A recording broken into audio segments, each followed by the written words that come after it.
শুভ সকাল বন্ধুরা, তোমরা সবাই কেমন আছো? আশা করছি সবাই ভালো আছো, আমিও ভালো আছি। চলে এলাম নতুন একটি ব্লগ নিয়ে। আজ সোমবার, সোমবার মানে হচ্ছে বাবা মহাদেবের বার। তাই আমি সকালবেলা চান ফান করে রেডি হয়ে যাব একটু বাবার মন্দিরে। দেখো বন্ধুরা, আমার কেমন লাগছে কমেন্টে জানিও। আর চলো বন্ধুরা, তোমাদেরকে বাবাকে দর্শন করাই।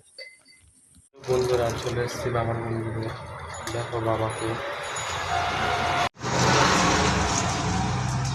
দেখো বন্ধুরা, বাবাকে পরিষ্কার করে দেয়া হচ্ছে।